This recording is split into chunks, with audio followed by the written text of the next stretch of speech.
అందరికీ నమస్కారం. శశిరేఖ వంటింటికి స్వాగతం. ఈరోజు నేను టమాటో పెరుగు పచ్చడి తయారు చేస్తున్నాను. ఈరోజు మనం పండు టమాటాలతో చేసుకుంటున్నాము. ఇక్కడ 3 టమాటాలని సన్నగా తరిగి సిద్ధం చేసుకున్నాను. ఒక ప్యాన్లో 1 టేబుల్ స్పూను కొబ్బరి నూనె వేసి మీడియం ఫ్లేమ్లో వేడి చేయండి. నూనె వేడెక్కాక 1 టీ స్పూను మినపప్పు, 1/2 టీ స్పూను మెంతులు ఇష్టం లేని వాళ్ళు వదిలేయచ్చు, 1 టీ స్పూను ఆవాలు, 1 టీ స్పూను జీలకర్ర వేసి బాగా కలపండి. ఆవాలు చిటపట్లాడే టైంలో 2 ఎండుమిరపకాయలని ముక్కలుగా తుంచి వేయండి.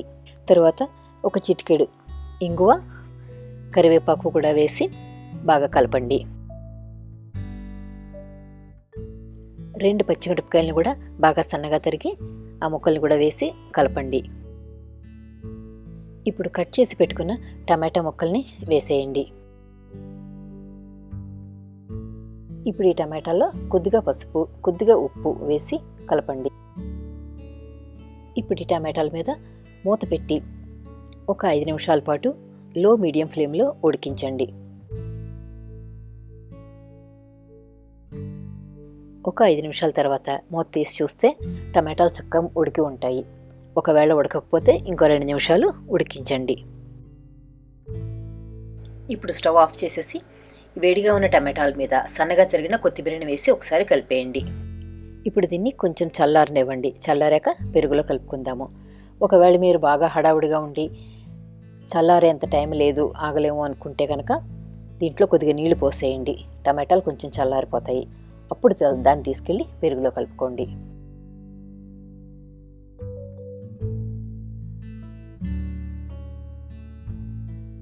ఇక్కడ చూడండి, నేను సుమారుగా 2-3 కప్పులు పెరుగు తీసుకున్నాను.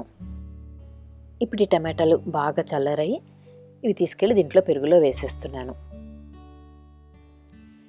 టమాటాలు వేడిగా ఉండగా గబుక్కుని పెరుగులో కలిపేశారంటే పెరుగంతా విరిగిపోతుంది, చూడటానికి బాగుండదు, తర్వాత టేస్ట్ కూడా కొంచెం మారుతుంది. ఈ టమాటాలు పెరుగులో బాగా కలిసాక సరిపడా ఉప్పు కూడా వేసి ఒకసారి కలిపేయండి. కమ్మటి పెరుగు తీసుకున్నారంటే ఈ టమాటా పెరుగు పచ్చడి చాలా బాగుంటుంది. ఒకవేళ కమ్మటి పెరుగు లేకపోతే కొద్దిగా పుల్లగా ఉన్నా కూడా పర్వాలేదు, దేని టేస్ట్ దాందే. అంతేకాదు, దీన్ని వీగన్ పెరుగుతో చేసుకున్నా కూడా చాలా బాగుంటుంది.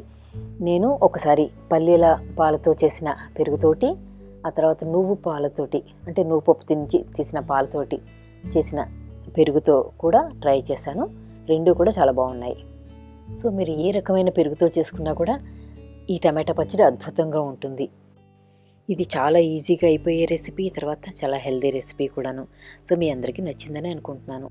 నచ్చితే లైక్ చేసి షేర్ చేసుకోండి. నా ఛానల్కి సబ్స్క్రైబ్ చేయడము, తర్వాత ఫేస్బుక్ పేజ్ని లైక్ చేయడం కూడా మర్చిపోకండి. అంతేకాదు, నా ఇంగ్లీష్ ఛానల్ శశిరేఖాస్ కిచెన్లో కూడా చాలా మంచి రెసిపీలు ఉన్నాయి, హెల్దీ రెసిపీలు. వాటిని కూడా మిస్ అవ్వకండి. మరిన్ని రెసిపీలు నా వెబ్సైటు www.sisrekaskitchen.comలో కూడా చూడండి. నా వీడియో చూసిన మీ అందరికీ ధన్యవాదాలు. రెసిపీ ట్రై చేసి ఎలా వచ్చిందో నాకు చెప్పండి.